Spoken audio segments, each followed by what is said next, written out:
hermano mayor de la Venerable y Real Hermandad de Nuestra Señora del Carmen Coronada, hermanos mayores de las distintas hermandades y cofradías de la ciudad, presidente de la Academia de San Romualdo, hermanos y hermanas, buenas tardes a todos.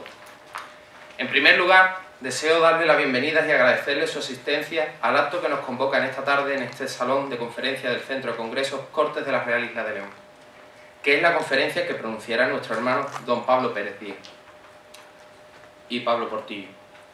En el haber académico de Pablo Pérez y Pablo Portillo hay que apuntar que son unos expertos en la materia sobre la que disertarán, pues tras obtener la licenciatura de Bellas Artes por la Universidad de Sevilla en la especialidad de Conservación y Restauración de Bienes Culturales, ampliaron su formación en la Escuela de Arte Superior y Conservación y Restauración de Bienes Culturales Mariano Timón, de la castellana ciudad de Palencia, donde eligieron el itinerario curricular de la Conservación y Restauración de Bienes Culturales Textiles. Este singular periplo universitario debía necesariamente desembocar en la aplicación de los conocimientos adquiridos, trabajando en la empresa italiana Tessili Antici, colaborando con el prestigioso Instituto Andaluz de Patrimonio Histórico y desde el año pasado desarrollando la labor profesional en un taller propio de restauración y conservación con una amplia oferta de servicios en la sevillana Cuesta del Rosario. Por lo que, hasta ahora dicho, resulta un lujo disponer en la nómina de hermanos de un especialista en la restauración y conservación del patrimonio textil, ya que es un activo colaborador en cuestiones de índole artística y patrimonial. Por los avatares de la historia, quiso el obispo don Juan de Islas, en el último cuarto de siglo, del siglo XVII, que se fundara en el convento de los Carmelitas Descalzos de la isla de León y con ello, según su costumbre, instituir una hermandad del Carmen para fomentar el culto a la Santísima Virgen. De aquella providencial decisión en 1698 se funda nuestra hermandad y desde entonces 320 años han transcurrido sufriendo los embates de la historia. Esta realidad, la de ser una de las instituciones más antiguas vigentes aún en la ciudad de San Fernando, no superada por ninguna otra hermandad o cofradía, implica una mayor carga y responsabilidad en lo que se refiere a mantenimiento y conservación del patrimonio, en particular el textil, y singularmente el del ajuar de la Santísima Virgen y del Niño. En este contexto, desde el especialista en la restauración y mantenimiento en unión de los talleres de bordado, debe cumplir su función, devolviendo el esplendor a las piezas que pueden beneficiarse de ello, y en otros casos, evitando el deterioro y la pérdida de la obra mediante la aplicación de técnicas de conservación adecuadas que permitan, en lo posible, la funcionalidad de la misma. En esto primero, restauración devolviendo el esplendor de la obra, es lo que ambos Pablos han trabajado en el taller de bordado de Juan Guerrero y Lola González. Desde que la Junta de Gobierno les realizó el encargo de restaurar la capa de salida de la patrona, la obra, por fin culminada y expuesta a lo largo de la semana en la sala de exposiciones de este centro, ha recuperado el esplendor y la originalidad con la que fue ejecutada bajo la dirección de doña Leonor Almeida y Benítez entre 1889 y 1891, y permítanme decir que vaya esplendor. Y este es el motivo por el que se nos convoca en la tarde de hoy, la disertación sobre el trabajo realizado en estos años, y cuyo título es la capa de la Virgen del Carmen, estudio, recuperación y puesta en valor. Sin más que añadir, y asegurando una gran conferencia de la que vamos a aprender y a disfrutar. Pablo, cuéntanos la palabra. ¿Se oye? Sí, vale. Bueno, en primer lugar agradeceros a todos vuestra asistencia. Como ya sabéis, hoy estamos aquí para exponer los distintos estudios que se han hecho sobre la capa profesional de la Virgen del Carmen. Hablaremos también de esa recuperación, de esos trabajos, de esa intervención ejecutada por Juan Guerrero y Dolores González, que ha estado expuesta además durante esta semana en el Centro de Congresos, y iremos haciendo un repaso por todos los valores que atesora esta pieza tan destacada del patrimonio textil. Bien. Nombres de las señoritas bordadoras que gratuitamente han tomado parte en la ejecución de este bordado. Se empezó el 11 de noviembre de 1889 y se concluyó el 11 de mayo de 1891, bajo la dirección de la señorita doña Leonor Almeida y Benítez, siendo las que más se han distinguido en ejecución y constancia las señoritas doña Concepción Mejías, Teresa Calderón, Caridad Ristori, Pilar Madariaga, María Fernández y Almeida, Rosa Jiménez, Carmen Ibáñez, Rafaela Silva, Gertrudis Peri, Dolores Sánchez, Rosario Ristori, Belén y Juana Sánchez Bolaño, Luisa Lima, Nieves Peri, Concepción Ibáñez, Elena Paricio y doña Carmen Rebollo. También tomaron parte Teresa Ristori, Camila Erostarbe, Carmen y Pastora Castañeda, Rita y Belén Madariaga, Josefa, apellido ilegible, Blanca Moro, Gertrudis y Josefa Pérez Caballero, Carmen y María Cayetano, Elena Castillo, Josefa Garrido, Isabel Peral. Y muy poquito, María Bárbara, Loreto y Ana María Ristori, Concepción Piñero, Gumersinda Navarrete, Eloísa, apellido también ilegible, Gómez parece, Leonor y Ángeles Fernández y Almeida, Gertrudis Bustillo y Marina Moro. Todo se ha costeado de limosna, habiendo costado el manto y vestido 5.500 pesetas, costeando también en esto el ropero que lo guarda. Esto que ustedes acaban de oír, y como ven en sus pantallas, es el documento original en el que aparecen los nombres de las 40 señoritas, yo creo que ya las podemos llamar señoras, que tomaron parte en el bordado de esta pieza y que apareció en el interior de la capa. Esto es una auténtica reliquia. ¿Por qué? Pues porque en esta época en San Fernando no se tiene constancia de la existencia de ningún taller de bordados. Se sabe que luego en el primer tercio del siglo XX surge el taller de bordados de la Compañía de María, pero sin embargo tenemos un documento único, una auténtica reliquia, porque da nombres y apellidos de todas las señoras que magistralmente confeccionaron el bordado de la capa procesional de la Virgen del Carmen. ¿Qué ocurre? Que es muy llamativo porque al ser un grupo de personas desconocidas, entre comillas, puesto que, como les comento, no forman parte de ningún taller, o al menos que se sepa o que esté documentado, la pieza, como irán viendo a lo largo de esta conferencia, y la capa en sí, muestran un virtuosismo técnico digno de admirar. Por lo tanto, estas 40 señoras sabían perfectamente lo que hacían, y creo que era merecido que hoy se le hiciera un pequeño homenaje, ¿no?, por esa gran obra de arte y por esa pieza textil de gran valor que dejaron a la ciudad de San Fernando como legado, ¿vale? Bien, antes que nada, y bueno, sin entrar en mucho detalle histórico, pues bueno, contextualizar un poco. Hay que tener en cuenta que a finales del siglo XIX la hermandad está viviendo un momento de esplendor, ¿vale? Tiene vínculos muy estrechos con la Armada, tiene vínculos muy estrechos con el Ayuntamiento y sobre todo con la ciudad de San Fernando.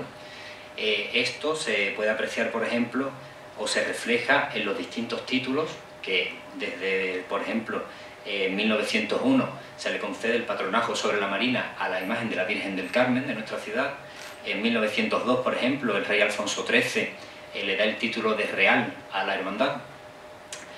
Y esto también se refleja en la incorporación de nuevas piezas al patrimonio de la hermandad, así como la restauración o reformas que se hacen, o mejoras, mejor dicho, que se hacen en el patrimonio. Concretamente, en el año 1884 se tiene constancia que las andas, el templete sobre el que procesionaba la Virgen, se restauró y se doró.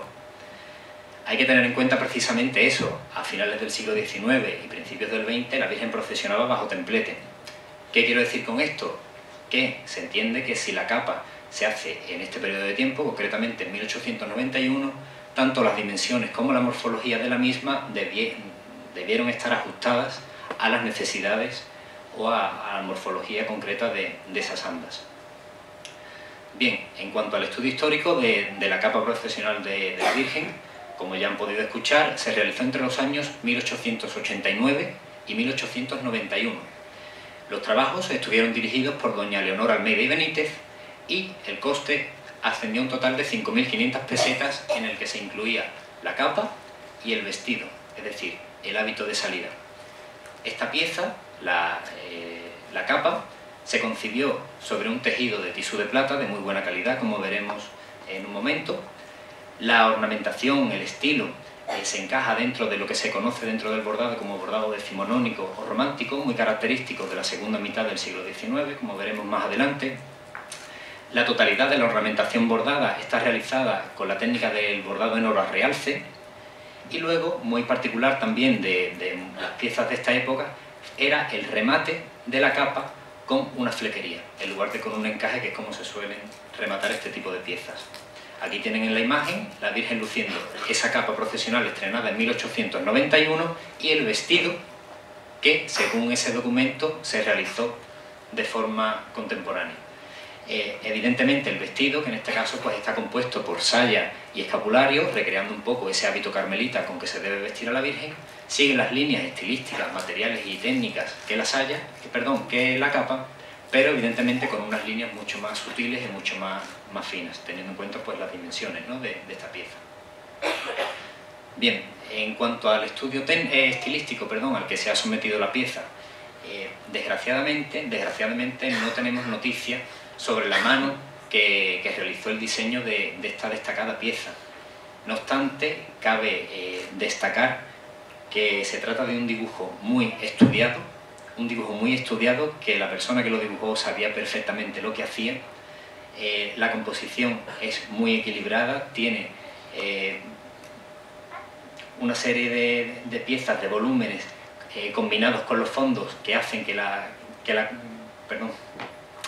composición sea muy dinámica, ¿vale? Y eso, como les comento, dice mucho de la persona que lo realizó.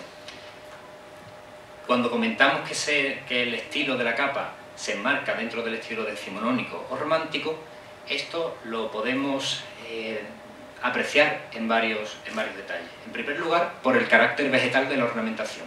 La totalidad de la capa está bordada mediante el uso de flores de diversa tipología, diversa morfología, diverso tamaño, numerosas hojas de cardo, hojas de acanto de gran tamaño y muchísimos tallos y ramilletes. Eso lo tenemos en la capa de la Virgen del Carmen, puesto que la totalidad está realizada con este tipo de piezas, muchas de ellas, muchas flores y muchas hojas de un carácter muy natural y muy realista. Asimismo, también destaca la combinación de varios ejes, me explico.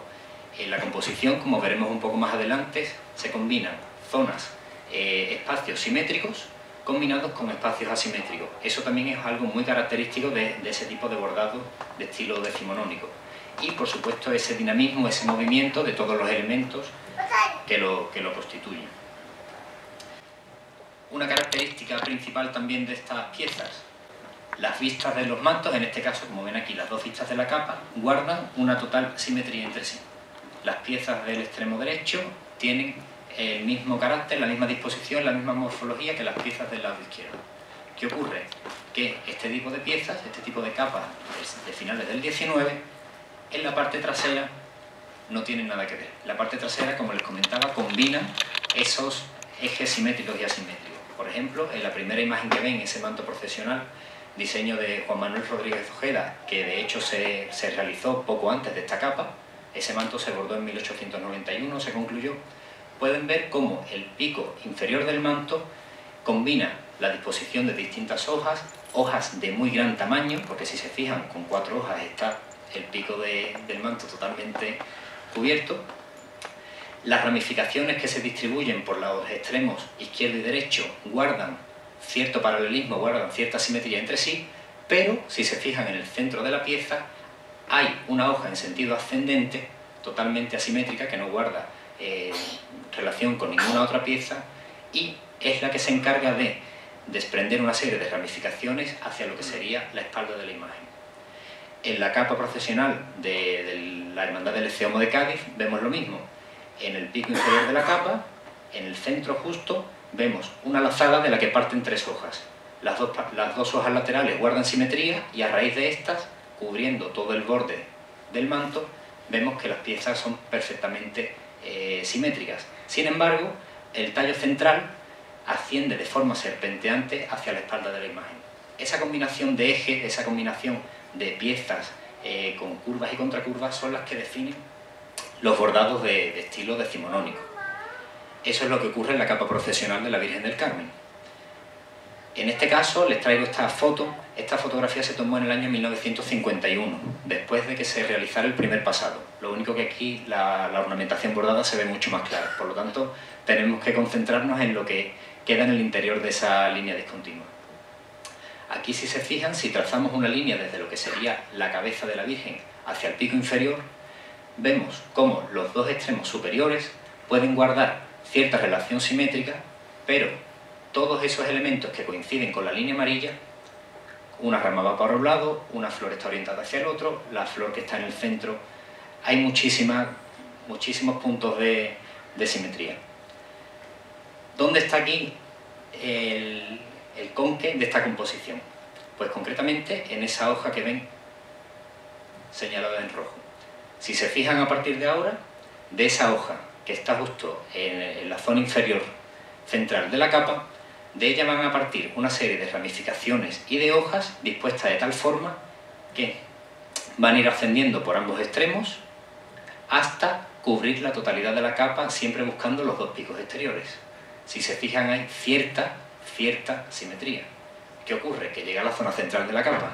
Aquí comienzan a salir distintos ejes asimétricos, piezas orientadas hacia un sentido y a otro, buscando ya completar esas zonas que quedaban antes sin cubrir.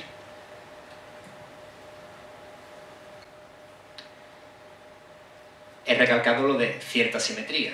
Aquí ven, por ejemplo, dos de las hojarascas de gran tamaño que aparecen en los extremos de la capa. Aparentemente son las mismas, pero no. Una tiene más anchura que otra, una tiene una ramificación más grande que la otra, por lo tanto, aunque en morfología puedan parecerlo, no lo son. No obstante, como pueden comprobar, el resultado del diseño es un diseño exquisito. Un diseño donde todas las piezas tienen la misma importancia, hay una combinación muy buena de hojas de gran tamaño, hojas de menor tamaño, ramificaciones, ese movimiento, esa disposición de todos los tallos, la disposición de todos los ramilletes florales, terminando de abarcar las zonas del tisú que quedan sin elementos bordados. Por lo tanto, estamos ante un diseño de muy buena calidad. Bien, en cuanto al estudio material, una breve introducción. Nosotros estamos muy familiarizados a que las prendas bordadas de las hermandades pues se hagan con hilos metálicos dorados, plateados y demás. Pero esto no es algo nuevo, ni esto es algo de hace 127 años desde que se hizo esta capa. La referencia más antigua textual que se tiene del uso de hilos metálicos, concretamente de oro, a la hora de decorar indumentaria, aparece en el Antiguo Testamento, concretamente en el libro del Éxodo de Moisés, en el capítulo 28. Aquí Moisés describe cómo deben ser las vestiduras sacerdotales de Aarón, describe los tejidos, describe los tintes y describe que con las minillas de oro se decora la túnica sacerdotal. Esa es la primera referencia. Luego, restos arqueológicos, afortunadamente tenemos uno aquí cerquita, en Cádiz, el yacimiento de la Casa del Obispo, donde aparecieron una serie de laminillas de oro que se entiende que formaron parte de la decoración de esa indumentaria. Bien, a la hora de abarcar ya el estudio material de la capa procesional de la Virgen del Carmen, hay que diferenciar. En primer lugar tenemos el tejido principal, luego los hilos metálicos dorados que componen los bordados y los elementos decorativos. Aquí encontramos las lentejuelas, los canutillos, las tachuelas y por último las cenefas y los flecos. El tejido principal, como les comentaba al principio, el tejido principal que se usó para esta pieza y que hemos tenido la ocasión de conocer, porque en el momento en el que Juan y Lola empezaron a desmontar piezas, comenzaron a salir fragmentos de ese tisú original empleado en 1891. Los fragmentos, como entenderán, eran muy pequeños, eran fragmentos pequeños. No obstante, sí que han permitido realizar unos mínimos estudios que han permitido por lo menos documentar y asegurar que nos encontramos ante un tejido realizado en un telar mecánico. Tiene, si hiciéramos una estratigrafía, dos partes: el tejido base, que como ven en las imágenes inferiores, un efecto acanalado en color crema, ese es el tejido base, y sobre ese se dispusieron las tramas metálicas, que son las que le dan el último efecto visual y el nombre al propio tejido de tisú de plata. Aquí encontramos también una particularidad. Hemos dicho que esta pieza es una pieza de un valor incalculable, porque tiene un alto valor material, evidentemente tiene valor histórico, tiene valor documental, pero centrándonos en el valor material, encontramos una particularidad en este tisú. Este tisú no solo está constituido por hilos metálicos de plata, sino que aparte esos hilos metálicos están enrollados con una laminilla de plata aparte. Por lo tanto tienen dos tramas. Lo normal o lo común es encontrarse un tisú bien realizado con hilos o bien realizado con laminillas. Sin embargo, aquí están esos dos elementos torsionados entre sí. El tejido tiene una densidad bastante considerable, hasta el punto de que en un centímetro cuadrado hay un total de 36 tramas entre laminillas e hilos en un centímetro. Para que se hagan una idea del efecto, además, ese color plata, el efecto que tuvo que tener esa pieza en el momento en que se estrenó. Bien, en cuanto a los hilos metálicos que constituyen la ornamentación bordada, para los que no lo sepan, siempre que se habla está bordado en oro, está bordado en plata, no es un hilo de oro puro ni es un hilo de plata puro. Estos hilos están siempre compuestos por dos elementos. En primer lugar, por el alma, es un hilo de seda bien amarilla o blanca, y una laminilla metálica muy fina que se envuelve, como ven en la imagen, van envolviendo ese alma de color. Así es como se realizan todos los hilos metálicos. En este caso, los distintos estudios que realizaron, en este caso Juan y Lola, para ver la calidad material, pues bueno, se pudo advertir como la presencia de plata era muy elevada. Estos hilos metálicos suelen estar constituidos por aleaciones de plata, cobre y luego un último baño muy fino de oro. La diferencia en el porcentaje de plata o de cobre, los hilos que tienen mayor porcentaje de plata que de cobre, pues se denominan oro fino. En este caso, las distintas pruebas que se realizaron sobre los bordados constataron que estaba realizado en materiales en hilos de oro fino.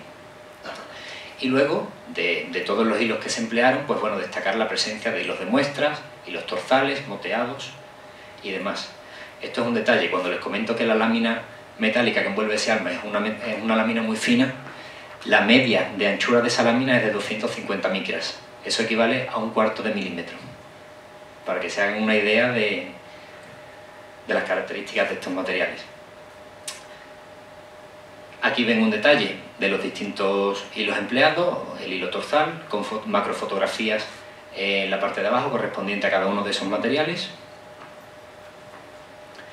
Y los elementos decorativos, donde encontramos lentejuelas, canutillos de varios tipos, tachuelas, hilo de jiraspe, que es un hilo combinado de seda, en este caso de color rojo, combinado con un hilo metálico dorado, y pequeños cristales. También, como pueden apreciar, la cantidad y la tipología de elementos decorativos es bastante considerable. Bien, la cenefa. Como les comentaba al principio, la capa que se concibió sobre el tisú de plata estaba decorada perimetralmente con una cenefa y con una flequería y con unos flecos. Esta cenefa, desgraciadamente, no ha llegado a nuestros días. Sí la conocemos por distintas fotos y hemos tenido la ocasión de conocer un frontal de altar que existe en la Iglesia Mayor, que perteneció al apostolado de la oración del Sagrado Corazón de Jesús, que curiosamente se encuentra rematado perimetralmente en el inferior con una cenefa muy similar, en morfología al menos, a la que parece ser que tuvo la capa en su momento. Eso, pues bueno, analizando las fotografías antiguas y este frontal de altar, se ha podido establecer una cierta relación. Que ese frontal de altar ha desvelado más datos.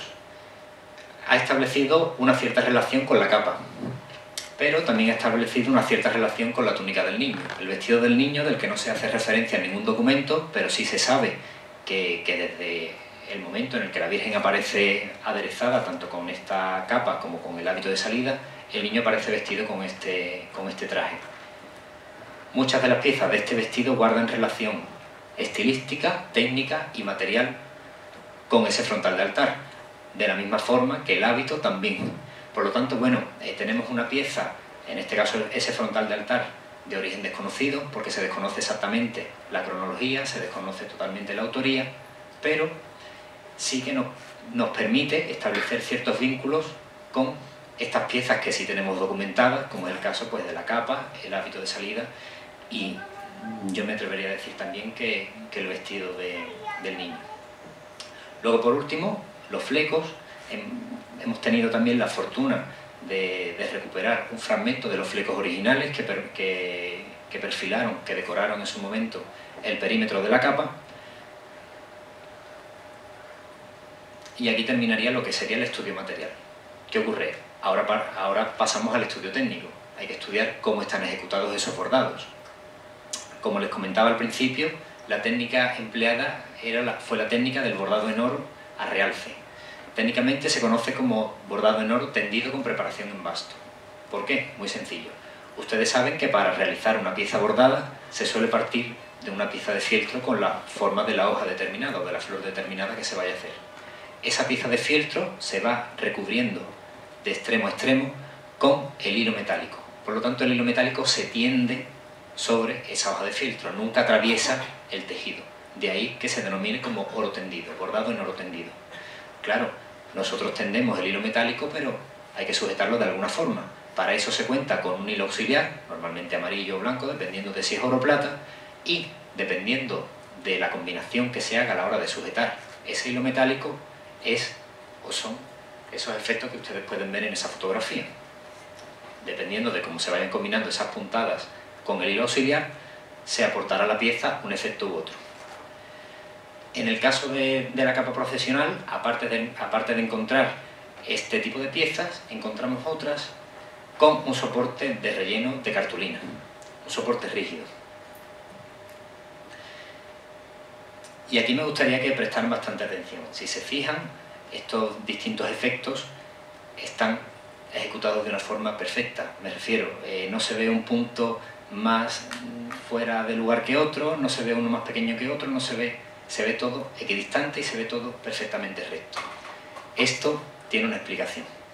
Y esta explicación, que se ha podido descubrir, pues como les comento, durante los trabajos realizados por Juan y Lola, nos ha llevado a descubrir la preparación en basto que tenían estas piezas. En el caso de las piezas bordadas sobre fieltro, se pudo comprobar cómo sobre el fieltro se habían dispuesto una serie de cordoncillos de algodón, como pueden ver ahí, en sentido transversal. ¿Qué ocurre? Que estos cordones tenían doble funcionalidad. Por un lado, aportaban realce, aportaban volumen a los bordados, pero por otro servían de guía. Servían de guía a las habilidosas bordadoras que, evidentemente, aunque ellas sabían perfectamente dónde tenían que dar la puntada, en el momento de tender el hilo metálico, contaban y decían, vale, después de 4 cordoncillos de algodón, doy la puntada, después de 4. Y esa es la razón por la que todas y absolutamente todas las piezas tienen una estructura perfecta, porque todas están perfectamente cuadradas. Si se fijan, ven, si el hilo se va tendiendo de un extremo a otro, con esas guías de algodón, a la hora de fijar el hilo metálico, permite que este efecto concreto de acanalado pues tenga el mismo diámetro. Otra particularidad que se encontró durante el proceso, todas las piezas, absolutamente todas las piezas, tenían un alambre festoneado por todo el contorno. Esto puede tener una explicación, y es que muchos de los bordados muchas veces no van cosidos a lo que es el soporte y se quedan en el aire. Por lo tanto, si se les coloca un refuerzo de alambre, permite moldear relativamente, ¿no?, pues ese extremo, esa puntita de las hojas y demás. En este caso, evidentemente, la totalidad de las piezas no podía quedar en el aire. Sin embargo, todas las piezas presentan esta particularidad de tener ese finísimo alambre, que además Lola puede constatar que los tienen, de los pinchazos que se ha llevado. Y luego, por último, para dar un mayor realce a las piezas, aparte de ese cordoncillo de algodón que constituía esa preparación en basto, pues a medida que se fueron desmontando las piezas se pudo comprobar cómo muchas de ellas tenían rellenos de algodón. Por lo tanto, el volumen que adquirían era mucho mayor. Otra particularidad que guardan las piezas bordadas de la capa de la Virgen del Carmen: hay dos tipos de piezas o dos formas distintas de tender el hilo metálico. En el momento de recubrir ese fieltro, unas piezas siguen, como pueden ver en la primera imagen, el hilo metálico va siguiendo la forma de la pieza, de la hoja, por lo tanto ahí ven el efecto, cómo se amolda a esa morfología, y sin embargo en la segunda foto el hilo metálico va de un extremo a otro.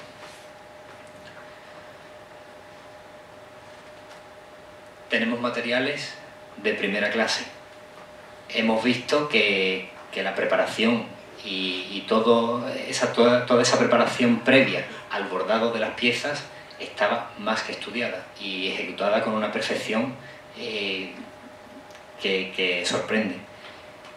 Evidentemente, a la hora de bordar esta pieza había que hacer una cantidad de tipos de puntos de bordado pues, a la altura. La capa de la Virgen del Carmen es un auténtico dechado de bordados. Tiene todos los puntos habidos y por haber, incluso algunos que hoy en día están casi en desuso. Encontramos puntos quebrados, que es esa primera foto que ven, que hace como un efecto de puntita, luego tienen esa puntita doble, tienen efectos de media onda. Todos estos efectos se consiguen como les he explicado. El hilo metálico se tiende de un extremo a otro de la pieza de la misma forma, pero el efecto se consigue dependiendo de cómo se van fijando con esos hilos auxiliares. Por si no ha quedado claro este virtuosismo técnico que tienen las capas, vamos a centrarnos en dos detalles que tendrán aproximadamente unos 20 centímetros cuadrados. Si se fijan, la primera flecha marca un efecto concreto producido por un tipo de hilo, por un hilo torzal, un efecto de media onda. La siguiente flecha nos lleva a una hoja superpuesta en cuyo perímetro se ha bordado con un tipo de hilo, con un hilo torzal. De ahí el tono más anaranjado. El interior de esa misma hoja está bordado con un hilo moteado. Ya tenemos tres tipos de hilos, como les comento, en un espacio bastante reducido de dimensión. Ahora llegan los elementos decorativos. Por lo tanto, para rematar, para embellecer el centro de esa hoja, han empleado un cordoncillo en canutillo, otro cordoncillo de distinta tipología, también hecho en canutillo, han vuelto a disponer ese cordoncillo de canutillo y, por último, han colocado un escamado de lentejuelas.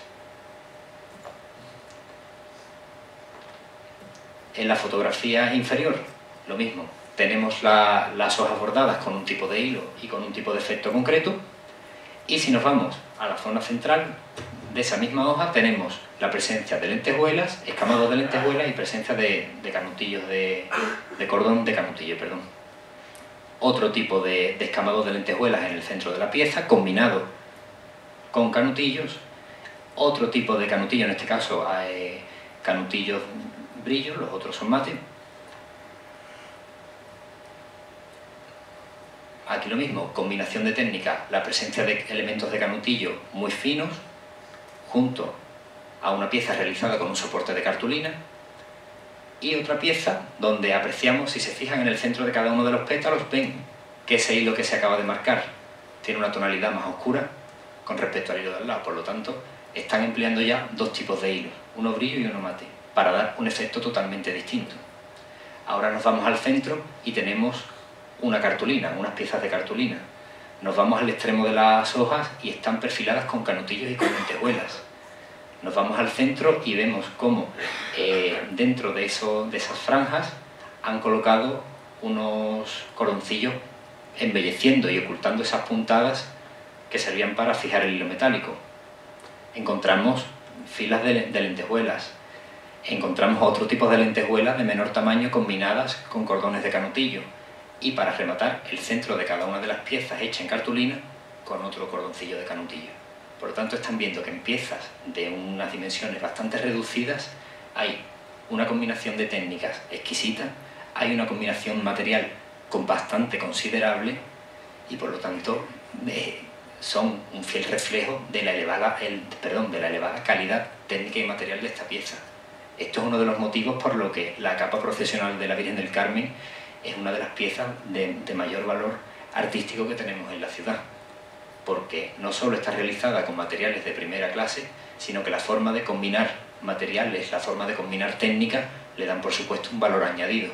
Y sobre todo, si todo eso se hace con el virtuosismo y con la perfección técnica con la que ustedes acaban de comprobar, es todo un lujo que tengamos esta pieza aquí en la ciudad y que desgraciadamente se sepa tan poco de todas estas personas que participaron, ¿no?, en el bordado de esta capa.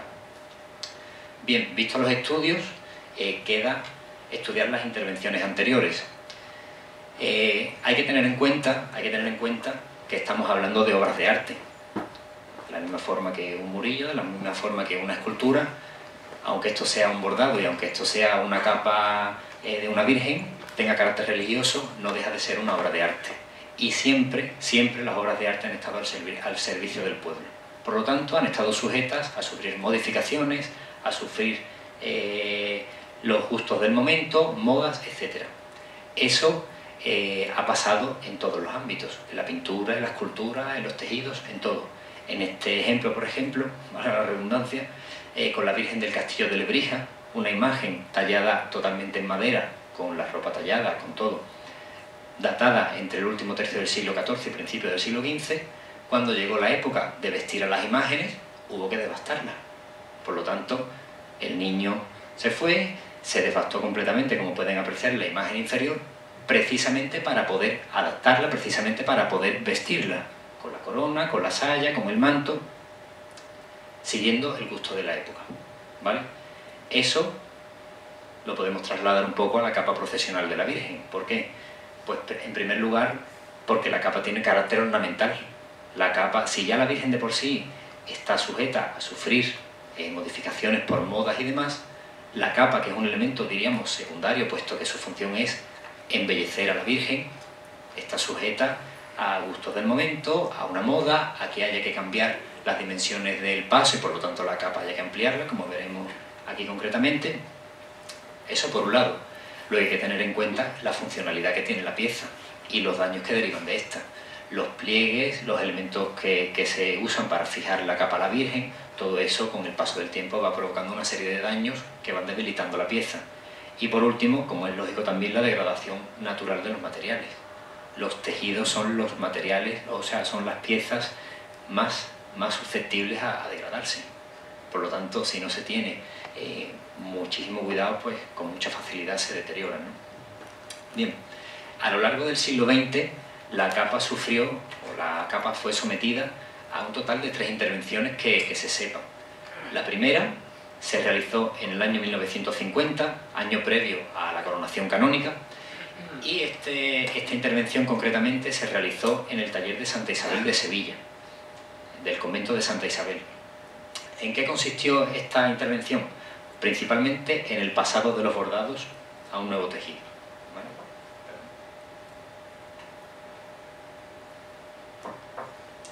Bien, en este caso pues se entiende que debido al mal estado en el que se encontraba ese tisú original de 1891, pues bueno, fue una de las posibles premisas, ¿no?, para sustituir el tejido y traspasar los bordados a este nuevo tisú. Pero hay una particularidad, si se fijan, aquí que está precisamente esta foto se tomó justo antes de que el manto se fuera a Sevilla. Esta fotografía es de 1950. Si se fijan en el pico inferior de la capa, ese pico está muy acentuado.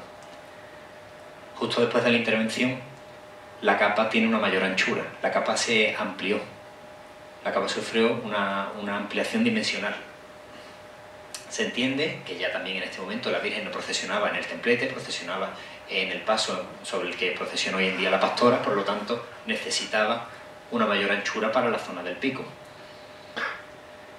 Si se fijan, desde esa línea discontinua hacia el exterior, todo eso fue lo que se añadió a esta pieza. Afortunadamente, en este caso se respetó la totalidad del diseño ornamental, se traspasó tal cual, salvo un pequeño detalle, y tuvieron también el acierto, porque claro, si el diseño ornamental lo traspasamos tal cual, todo lo que es el pico inferior se hubiera quedado vacío. Por lo tanto, esa diferencia dimensional hubo que solventarla, incluyendo una serie de bordados. ¿Qué hicieron? Aquí ven un detalle de ese tisú empleado. ¿Qué hicieron? Seleccionaron una serie de piezas originales y las repitieron y las dispusieron en todo ese perímetro exterior. Ahí se fijan cómo van copiando, además recrean no solo la morfología sino también la técnica para que todavía queden aún mejor integradas dentro de la totalidad del conjunto. Y de esta forma es como se va realizando esa composición y esa ampliación. Perdón. En las fotografías de arriba, si se fijan, aunque puede ser un poco difícil de ver, les he dicho que la ornamentación se traspasó tal cual, salvo un detalle. Un mínimo detalle de un tallo se traspasó y se colocó en una orientación totalmente distinta, ¿vale? Hay que tener en cuenta que, bueno, siempre un pasado a un nuevo soporte pues conlleva ciertos riesgos. Por último, en esta intervención realizada en 1950 sí se conservó esa cenefa, como pueden ver en la parte inferior, esa cenefa que decoraba perimetralmente la capa, pero los flecos se sustituyeron. En este caso los flecos se sustituyeron por un encaje realizado en hilo metálico dorado, ¿vale? Denominado de punto de España, puesto que si se fijan en el perímetro tienen unos elementos similares a unas conchas. La segunda intervención de la que se tiene constancia responde al año 1957 y fue realizada en el taller de las Hermanas Carmelitas de Jerez. Lo único es que no se tiene más información. Está este dato, pero no se sabe realmente qué es lo que se hizo, por lo tanto se entiende que fue algún daño puntual que sufrió la pieza o algo que no tuvo mayor relevancia. Luego la última intervención se realizó en el año 1987, la realizó don Manuel Fraga Gómez, que bueno, Manolo Fraga pues lo hemos conocido yo creo que casi todos, ¿no?, los que estamos aquí, que era el señor que vestía a la Virgen.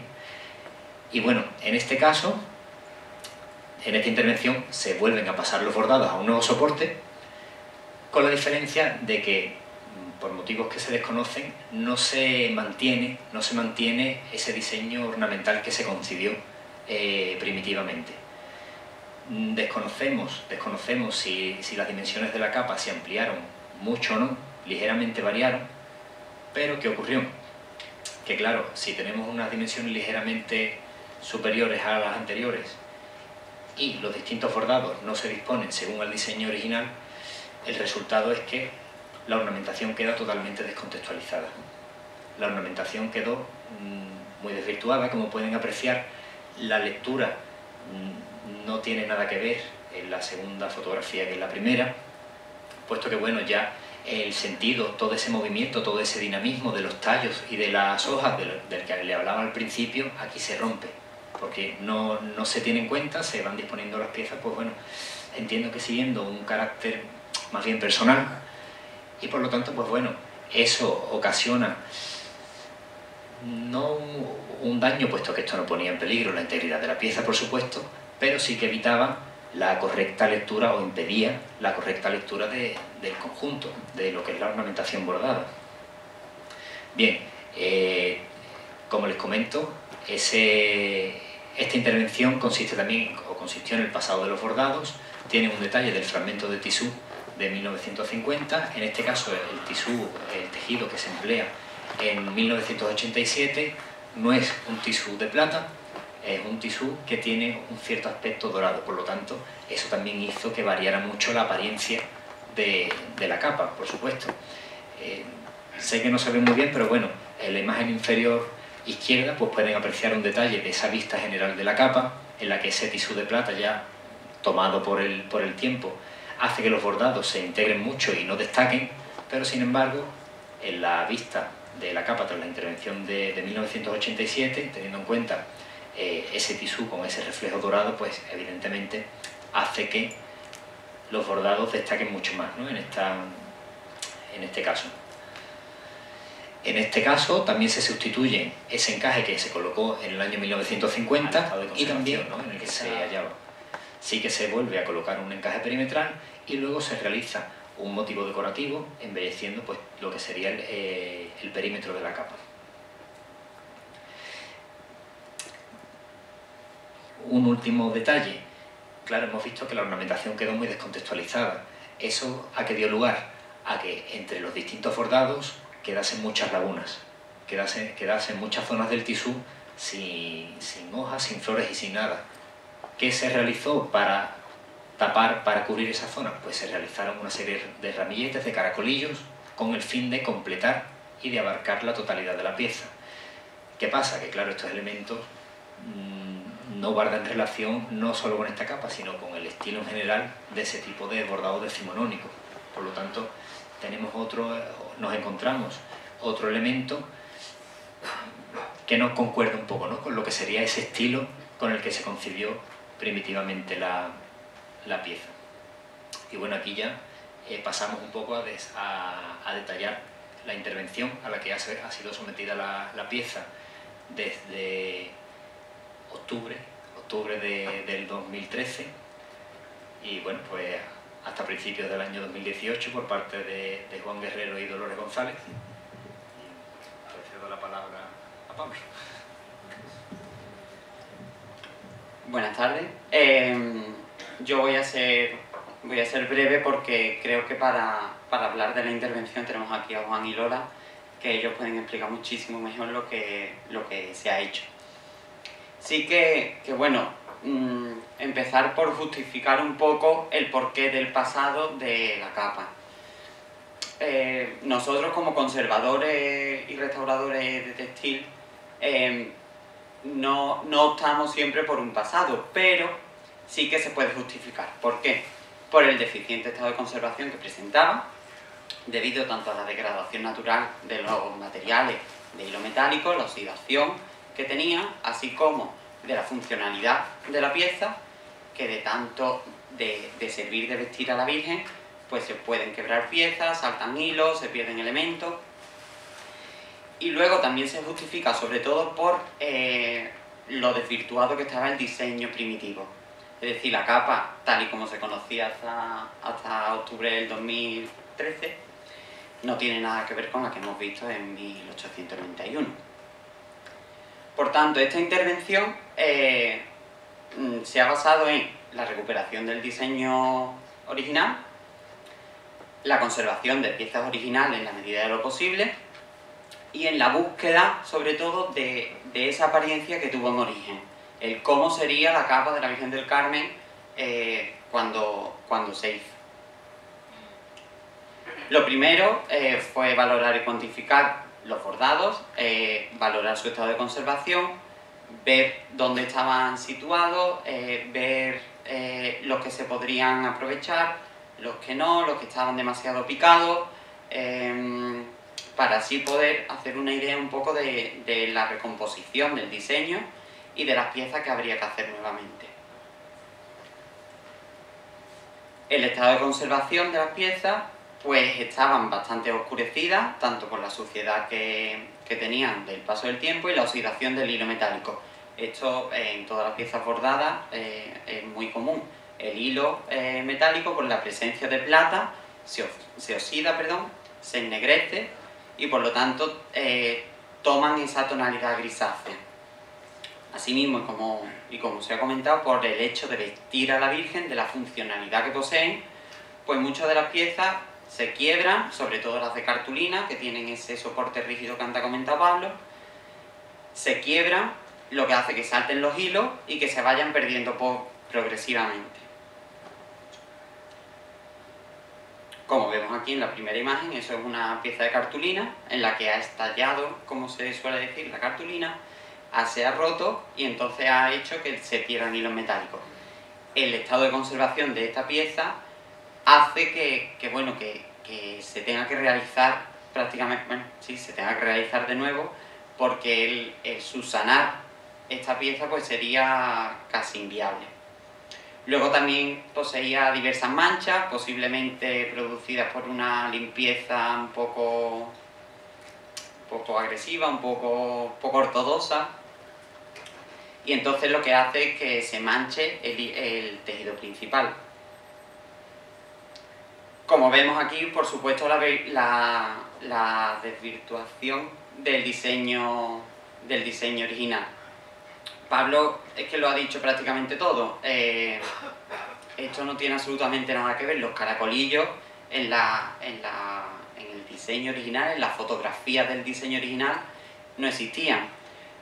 Entonces, pues bueno, Juan ha hecho todo el trabajo de reconstruir todo ese diseño, gracias al apoyo de fotografías que existían. El proceso de intervención: la reconstrucción del diseño, el desmontaje de las piezas, limpieza de las mismas, consolidación de las que se podían consolidar, reintegración de las piezas que se podían consolidar, rehacer piezas nuevas, el pasado al nuevo tejido de las piezas, la recreación de la cenefa perimetral original que se había perdido y la colocación del fleco. En primer lugar, la reconstrucción del diseño, un trabajo que hace Juan Guerrero durante meses, un exhaustivo trabajo de estudio apoyado en documentación fotográfica existente de la hermandad, y en la que obviamente se tiene, partiendo de cómo estaba la capa en 2013 y el diseño que se tenía original, pues hay que hacer todo un puzzle de esta pieza, a lo mejor no originalmente no estaba situada aquí, sino que estaba situada aquí, y empezar a hacer todo ese puzzle. Como vemos en la fotografía, pues bueno, una parte del diseño y donde se están recolocando piezas originales ya intervenidas y piezas nuevas. Por otro lado, se desmontan los bordados existentes, ahí se descubre el tisú original de 1891. Como vemos en la última fotografía, también se ve un resto de papel de seda del diseño que sirvió en su origen para colocar las piezas, y gracias a este descubrimiento se puede o se ha podido buscar un tisú de plata parecido a este para que tenga esa apariencia como la capa primitiva. Una vez que están desmontadas todas las piezas, se han limpiado los bordados y se han consolidado y reintegrado. Por una parte se consolidan todos aquellos hilos que se pueden consolidar, y los que se han perdido por diversas causas, bien por la degradación natural del hilo o bien por la funcionalidad a la que está sometida la pieza, pues se ha reintegrado con un hilo de similares características al original. Aquí pueden ver un detalle de una de las piezas en la que se ha perdido ese hilo y se ha reconstruido solamente esa pieza, es decir, se ha optado por la conservación de ese original y simplemente se reconstruye ese fragmento que se ha perdido. Vemos cómo se ha reintegrado muchísimas de las piezas, se han perfilado nuevamente y se han realizado piezas nuevas. ¿Por qué? Esto tiene dos cosas importantes. En primer lugar, como el diseño estaba tan desvirtuado y no tenía nada que ver con el diseño original, había piezas que se habían perdido. Es decir, que ya no estaban en la capa. Por lo tanto, se han tenido que recrear esas piezas partiendo de la fotografía. Y luego la otra parte de realizar piezas nuevas es las piezas que sí se conservaban originales, pero que estaban en muy mal estado de conservación, se han rehecho. Se han rehecho simplemente porque la capa va a seguir estando sujeta a un uso. Por lo tanto, si conservamos muchas de las piezas originales deterioradas, con ese uso lo que podemos hacer es que se lleguen a perder. Por eso se opta por hacer unas piezas nuevas que puedan, que ayuden a darle ese uso a la pieza. Una vez que ya está todo limpio, está consolidado, están las piezas nuevas hechas, se han pasado a un nuevo tisú. Como acabo de decir, es un tisú semejante al primitivo de 1891. Y bueno, el pasado se ha hecho desde el centro, partiendo del centro de la capa y abriendo el bastidor, un bastidor de 4 metros por 4, ¿no? Unos listones así de gordos. Y se han ido abriendo poco a poco desde el centro. Se iban colocando el papel de seda, con el diseño, y se iban colocando las piezas sobre ese diseño, se iban fijando al tisú y poco a poco se iban abriendo. Aquí vemos un detalle de ese papel con el diseño, como acabo de decir. Y poco a poco, con mucho trabajo, ¿verdad, Lola? se ha ido abriendo el bastidor. Estos son diferentes imágenes del proceso. Y había momentos en los que se necesitaba recurrir a muchas personas para poder llevar este trabajo de esta envergadura.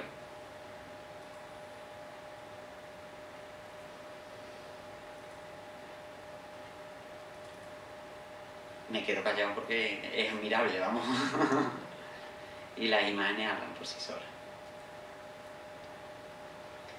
Casi por último, recreación de la cenefa. Como ha dicho Pablo, la cenefa que se había encontrado en el frontal del altar, de la iglesia mayor, guardaba similitudes con esa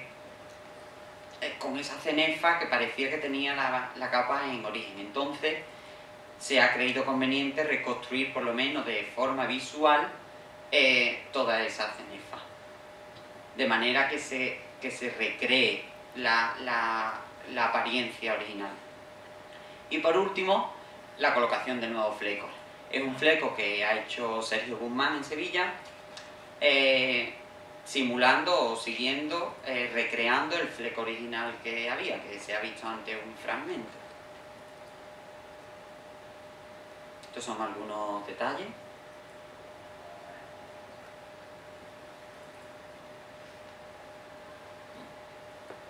En los que se ve perfectamente las piezas que son originales, que están muy poco intervenidas, las piezas nuevas que eran necesarias hacer. Aquí no se ha hecho nada por gusto, sino todo estudiado, todo consciente, todo detallado, todo muy meditado. Y bueno,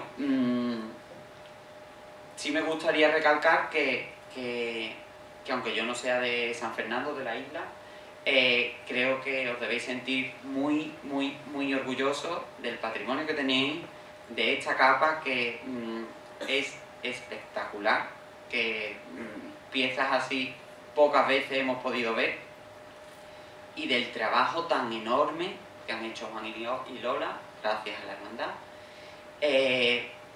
Y bueno, que lo disfrutéis, que sepamos valorar el patrimonio, que seamos conscientes de lo que tenemos y que lo pongamos en valor, que lo cuidemos, que todo eso, que simplemente eso, que se cuide, que se ponga en valor, porque solamente se conserva lo que se conoce y solamente se conoce lo que se quiere. Y entonces, bueno, que queráis mucho vuestro patrimonio, que estéis muy orgullosos de él y Lola. No, simplemente. La original, perdón. Aquí. El original. ¿Y cómo está ahora? Nada, bueno, simplemente volver a agradecer vuestra asistencia, vuestro interés, por supuesto.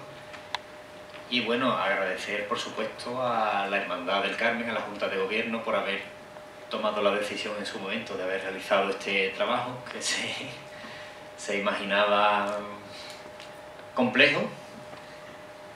Gracias también por haber contado con Juan y Lola para hacerlo, porque bueno, yo creo que está más que claro que ha quedado a la altura, tal y como se esperaba, por supuesto.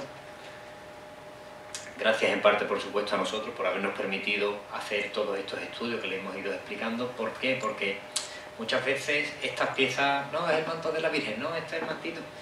Y no nos damos cuenta de que tenemos entre manos unas piezas de un valor incalculable, y muchas veces, pues bueno, hace falta que vengamos nosotros dos, como dos artibles, para contaros el diámetro de la laminilla y para contaros el tipo de hilo, pero al final creemos que son cosas que, bueno, que poco a poco, cuando más se conoce, pues más se valora, ¿no?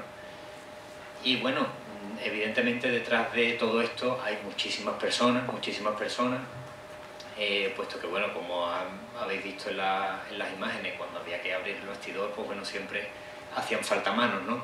Entonces, bueno, en nombre de Juan y de Lola, ¿no?, me gustaría darle las gracias a Nieves San Laureano, a Manuel Álvarez Acosta, a Mari Carmen Paramino, a José Antonio Rodríguez Brioso, a Loli Romero, a María Cózar, a Juan Antonio Matute, por supuesto a Sergio Guzmán, por esa flequería, porque la ha recreado exactamente igual, gracias a ese pequeño fragmento que se conservaba. Manuel Cavada también.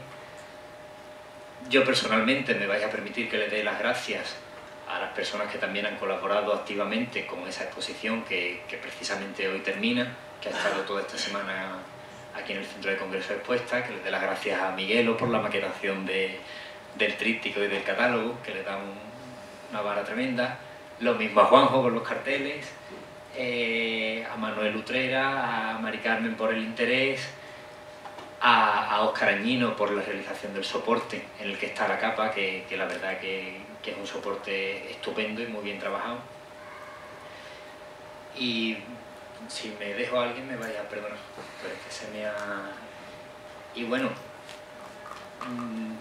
falta una persona que evidentemente no me he olvidado de él, ¿vale? Hoy no ha podido estar aquí, pero le llegará, ¿vale? Le mandamos todo un abrazo enorme porque es una persona muy querida y bueno, y es para Antonio Valverde, ¿no?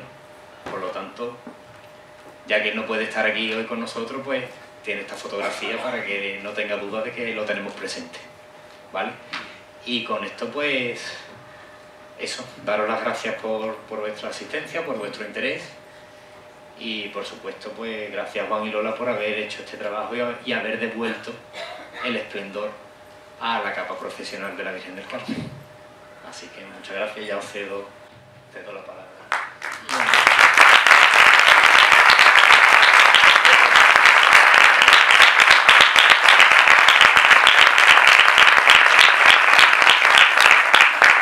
Bueno, buenas tardes a todos.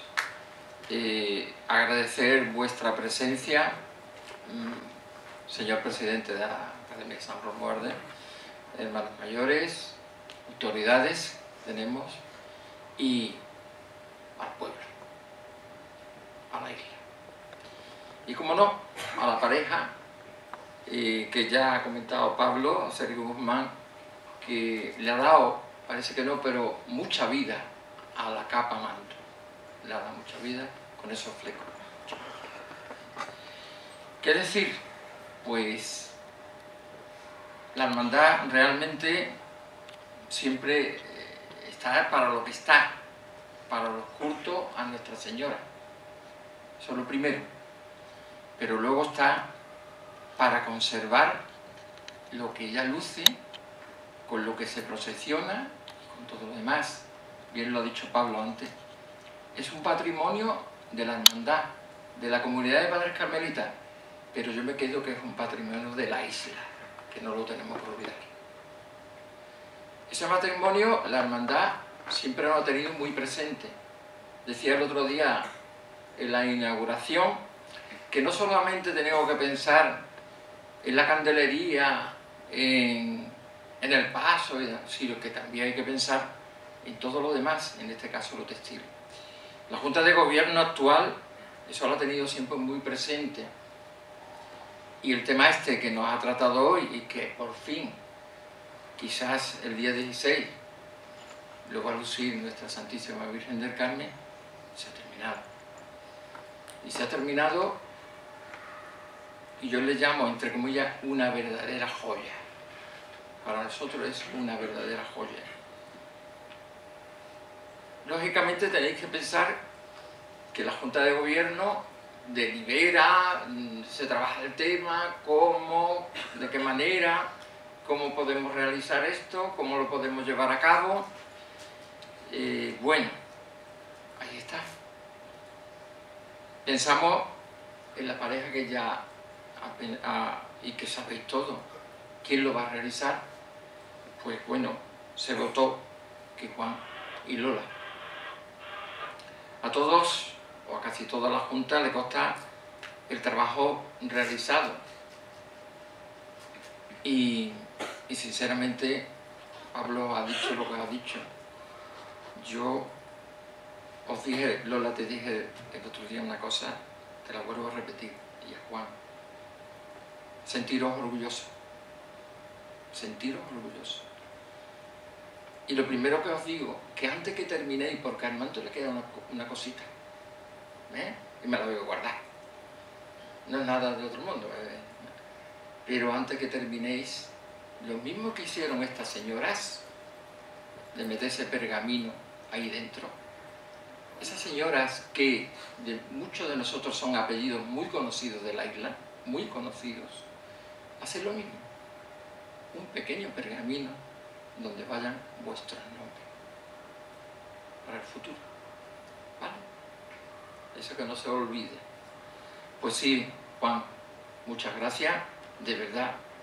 Hemos vivido esos momentos que bien Pablo Portillo y Pablo Pérez han comentado, y ha sido una tarea bastante complicada. Hay quien me decía muchas veces: Salvador, ¿cuándo va a estar el manto? ¿Cuándo va a estar el manto? Nadie sabe el trabajo que tenía ese manto. Y bueno, pues ya está aquí, ya ha llegado. Y ya lo habéis visto. Es una verdadera maravilla. Gracias, Lola. Gracias, Juan. Sabéis que la hermandad tiene que seguir adelante. El patrimonio tiene que seguir adelante y manteniéndose. Pues, no sé, yo al futuro le digo, contad siempre con Juan y Lola. Al futuro. ¿Vale? Y de ellos dos, ¿qué decir? Pues sí, de ellos dos decir también el agradecimiento total, porque Juan y Lola han tenido mucho apoyo con ellos, me consta. Ellos han sido el alma, ellos han sido los que, como bien dijo antes, se ha pinchado. A mí me enseñaba a veces Lola, ¿no? Y bueno, gracias a los dos por vuestro trabajo desinteresado totalmente. Y ellos están y tienen su taller en Sevilla, se desplazan a San Fernando las veces que sea, porque tanto uno como otro ese cariño a la Virgen. Y bueno, no, espérate, pero ahora tiene el taller en Sevilla, tú ahora estás más sevillano que... me dice que eres de aquí, bueno, yo creo que no hay que decirlo, es de aquí, Pablo, y están tus padres ahí, ¿no? Bueno, sí, la verdad es que si eres de aquí, bien, y te conozco de, vamos... Todavía recuerdo cuando se ponía el pilar en las novenas, pequeñito, me acuerdo muy bien. Vale, no, sí, ese agradecimiento total. El otro día decía yo, en plan así broma, Pablo al cuadrado, porque son los dos Pablos, ¿no? Pablo Portillo, como he dicho antes, y Pablo Pérez. Muchísimas gracias, de verdad, de corazón. La hermandad y el pueblo de San Fernando os debe. Vale. Y cuando igual que a Lourdes. Y a Sergio y su señora, que están ahí sentados, cuando me enseñasteis y estuve presente cuando le entregaste a Lola, cuando le entregaste a Lola los flecos, yo me quedé maravillado. Y ahí está, una copia. Perfecto. Muchísimas gracias por vuestro trabajo, por vuestra labor, y también quiero decirlo que el trabajo está ahí y su interés por el trabajo merece mencionarlo, porque es verdad, y mi agradecimiento total, en nombre mío y en nombre de la Junta de Gobierno, muy agradecido. ¿Y qué más, señores? Pues he lamentado a muchas personas que han participado en todo esto, tanto en la elaboración para poder sujetar el manto, para demás, y luego la exposición.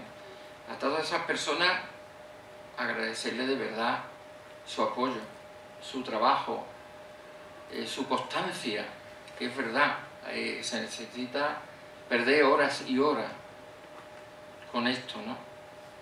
También quiero aprovechar y agradecer al Ayuntamiento su colaboración, al Museo Naval de San Fernando también, y bueno, se ha comentado aquí a Óscar también tiene su taller de creación artística, Óscar Añino, yo creo que lo conocéis mucho. Y cómo no, también de los nombres que tú has dicho, para mí faltaba uno, porque ha dicho Miguel, lo ha dicho Juanjo, la verdad que sí, pero yo le doy las gracias también personalmente a Javier Blasca, una persona, un chaval que se implica mucho, está siempre ayudando. Para el final dejo, como bien ha hecho Pablo antes, a nuestro querido amigo entrañable, que ahora está pasando y tenemos que rezar por él, Antonio Valverde, alma mater. de mayordomía que le echamos de menos. ¿Qué le echamos de menos? Pero bueno, el Señor y la Virgen sabrán lo que está haciendo. Gracias, Antonio, desde aquí a ti. Y nada más, no quiero extenderme más porque esto se alarga, ¿no? Sí es tener un agradecimiento personal hacia Juan y hacia Lola. Si podéis salir de ahí, que estáis un poco metidos en el gallinero, veniros y... Me dice porque que parezca un rollo el que verdaderamente está junto a la Virgen, máxime cuando en tu casa has vivido una tradición de devoción hacia esa Virgen, ¿eh? Porque tanto mi madre como mi tía expresamente murió al lado de la Virgen del Carmen, un cuadro que le regaló Juan de la Cruz, y le tenía una devoción inmensurable, ¿eh? Por eso en mi casa nos sentimos tan cerca de la Virgen, y máxime cuando la cambiamos, cuando la cambio personalmente, ¿no? Entonces nos transmitimos eso, todo lo que tú le tienes que decir, ¿no? Por eso más todavía le estamos agradecidos.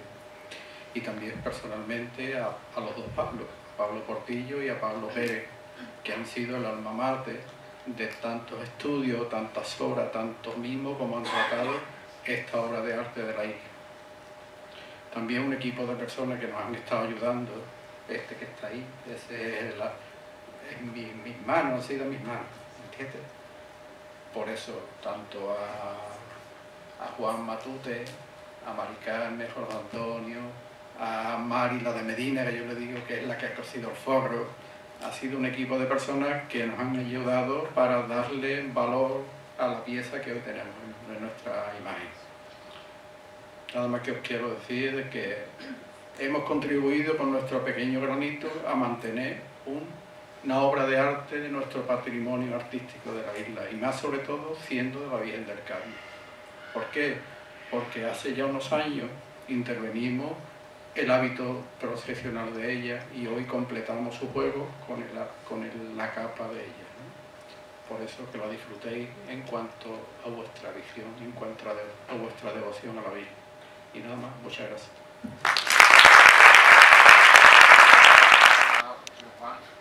Y sinceramente ellos con su conocimiento han ayudado mucho a esto, ¿no? Y sinceramente, de verdad os lo digo, quieren mucho a la hermandad. Eso quiere decir que quieren mucho a la Virgen. Y aconsejan mucho. Nos dan directrices a seguir. Esto hace falta muchas veces, porque creemos algunos miembros de la hermandad que sabemos todo. No, no lo sabemos todo. Necesitamos colaboradores, necesitamos personas que nos alumbren y nos den esa guía del camino que tenemos que seguir, en este caso el hilo textil, y porque una junta de gobierno sola no puede. Tiene que necesitar personas con ese amor a las cosas y ese cariño